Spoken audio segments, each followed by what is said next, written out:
Hello guys! So, ang topic natin for today, ito, mga body parts ng lalaki na super sensitive sa touch maliban sa kanyang pipino. So, ito yung mga parte ng katawan ng lalaki na napakasensitibo sa paghawak. So, aside from kanyang pipino. So, kung interesado kang malaman, panoorin ang video na ito. So, without further ado,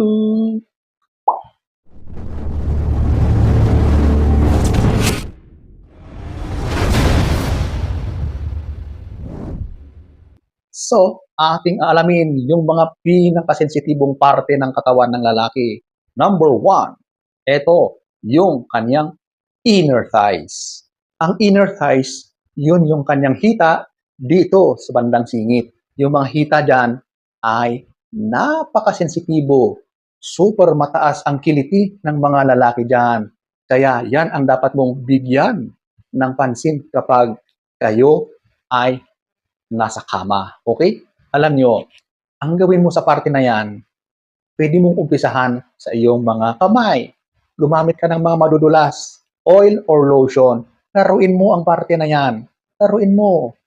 Mga daliri mo, gamitan mo ng mga daliri dyan.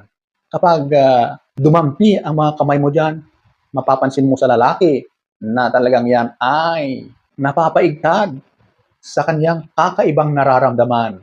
Lalong-lalo na kapag ginamitan mo na ng iyong bibig at dila. So kapag tapos na sa mga kamay at daliri, ay gamitan mo naman ng iyong dila at bibig. Yan.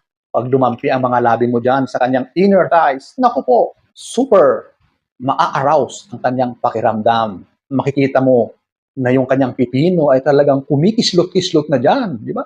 Mapapansin mo yan. Makikita mo, sigurado yan, tirik na ang kanyang pipino. So yan ang talagang dapat mong bigyan ng maraming time yung kanyang inner thighs. Number one. Number two. Ears and neck. Pinag-isa ko na ito kasi magkatabi lang yan, magkarugtong lang yan. Alam mo, ang mga parte na yan ay talagang napakasensitibo. Yung bumulong ka pa lang dyan sa tinga niya, mapapagano na yan. Makita mo, sigurado yan magkakaroon ng goosebumps. Paano na kapag yan ay iyong dinilaan? Di ba? Oo, dito sa mga banda rito, nako, super kiliti dyan. Napakataas ng kiliti ng mga lalaki dyan. Kaya yan ang dapat mong bigyan ng pansin. Yung tenga hanggang dito sa liig, lalong-lalo na sa batok. Tenga, pababa sa liig, hanggang sa batok. Ayan po, gamitan mo ng iyong dila. Habang dinidilaan mo yan, yung hininga mo dyan ay mas lalong nagdadagdag ng matinding arousal dyan sa lalaki mo. Alam nyo, yung mga parte ng katawan ng lalaki na yan, dyan ibinuhos ang napakaraming nerve endings para kapag kayo ay humantong sa kama, dyan mo umpisahan ang iyong pagromansa sa iyong partner. Romansa. Ang mga lalaki ay dapat yung romansahin din, di ba? Para give and take, di ba? Kapag niromansa mo ang lalaki, sigurado niyan, mas gagalingan niya ang pagromansa din sa iyo. Give and take yan. Romansa both. So yan ang isang bibigyan mo ng maraming oras at pagtuon ng iyong pagromansa, ang kanyang tenga hanggang sa batok at yung liig niya. So ayan po, ang number two. Number three, ito, yung kanyang nipples. Nipples, ito yung kanyang utong, di ba? Ang mga lalaki may utong din yan, hindi lang sa mga babae. At alam nyo, yung utong ng lalaki, napakasensitibo yan.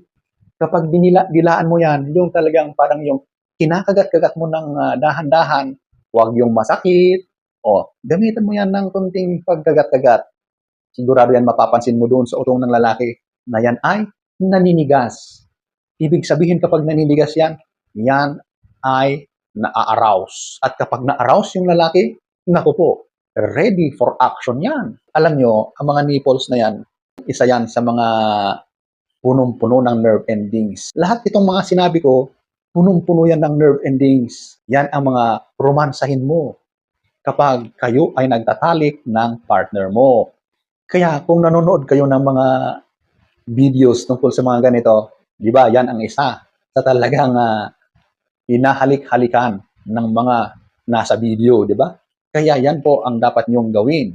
Pagtuunan ng pansin ang kanyang nipples. Number 3. Number 4. Ito yung kanyang perineum. Ano nga ba yun? Ito yung area sa pagitan ng kanyang itlog at yung kanyang butas ng puwet. So, doon sa pagitan na yon, yung space na yon, napakasensitibo yan. Talagang pag niromansa mo yung parte na yan, naku, iigtad-igtad yung lalaki dyan. Hindi na yan mapakali. Makikita mo na talagang yung kanyang pipino ay biglang gaganyan yan dahil sa sobrang kiliti. O, di ba? Pero dapat maging malinis yung partner nyo kasi nandyan na kayo sa area na yan, di ba?